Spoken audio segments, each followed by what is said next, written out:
নমস্কার, সুভদ্রার রান্নাঘরে আমার সকল দর্শক বন্ধুকে জানাই স্বাগত। আমি শিউলি। আমার দেখো ছেলেটা, 4 পায়ে ছেলে আছে, কোকো ভট্টাচার্য।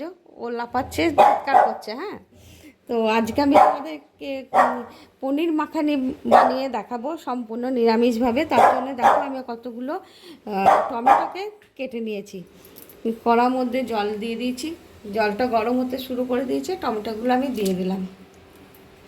আর কি কি দিচ্ছি দেখো, একটু তেজপাতা দিলাম দুটো, আর কতগুলো কাজু, একটু আলমন্ড বাদাম আছে দিয়ে দিলাম, আর দারচিনি, বড় এলাচ, ছোটো এলাচ, লবঙ্গ, এগুলো দিয়ে এবার কী করবো, এগুলো একসাথে দিয়ে ফোটাবো বেশ কিছুক্ষণ, মানে মিনিট 15-20 ভালো করে ফুটিয়ে নেবো। আর তার সাথে একটু বাটার দিয়ে দিলাম, দিয়ে ফুটিয়ে এটাকে সিদ্ধ করে নেবো সুন্দরভাবে।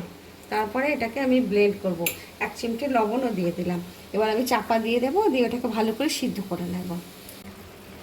দেখো আমি একটু কাঁচা লঙ্কা আর আদা দিয়ে দিলাম, আর একটু just Kashmiri red chilli powder দেবো সাথে দিয়ে, তারপরে আমি চাপাটা দিয়ে দেবো। দেখো আমার এটা সিদ্ধ হয়ে গেছে মশলাটা। এবার আমি ঠান্ডা করে নিয়ে একটু দিয়ে তারপরে এটাকে ব্লেন্ড করে নিয়ে আসি।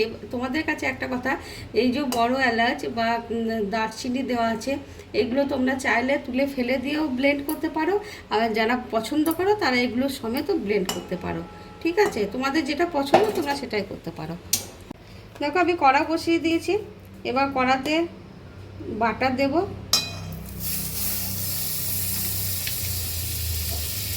আর বাটারটা একটু মেল্ট করুক।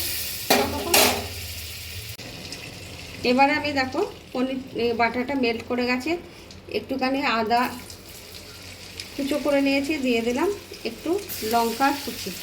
আর কী করবো বলো তো, আমি পনিরটা পিস করে কেটে নিয়েছি, আমার ঘরে বানানো পনিরগুলো ওর মধ্যে দিয়ে দিচ্ছি। পনিরগুলো হালকা করে সতে করব।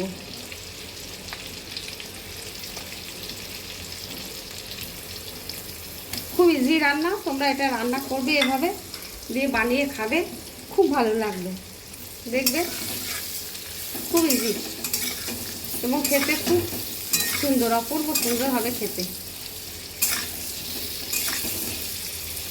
পনিরটা সতে করে নেওয়া হয়ে গেছে, বেশি লাল করে ভাজছি না, হালকা করে ভেজে নিয়েছি। এবার আমি এই যে মশলাটা যেটা পেস্ট করে নিয়েছিলাম, এই মশলাটা আমি এবার ঢেলে দেব।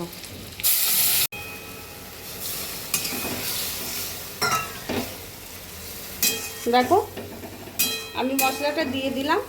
এবারে কি দেবো বলো তো, অল্প করে একটু লবণ দেব।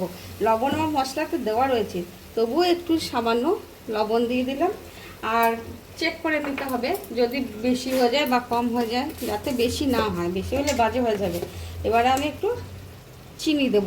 এই চিনিটা কিন্তু অপশনাল, তোমরা চাইলে দিতেও পারো, নাও দিতে পারো, কিন্তু আমার মনে হয় আমাদের একটু চিনি দিলে কি হয়, রান্নাটা বেশ ভারী সুন্দর ব্যালেন্স আসে। এবার একটু ফুটে যাক, এই 2-3 মিনিট মতো ফুটলেই। এবার আমি ওপর থেকে একটু ফ্রেশ ক্রিম ছড়িয়ে দিচ্ছি। আর কি দেবো বলো তো, তোমাদের কাছে যদি কসুরি মেথি থাকে তোমরা পছন্দ করলে দিতে পারো, আজকে আমি দিচ্ছি না, যেহেতু আমার কাছে নেই, শেষ হয়ে গেছে।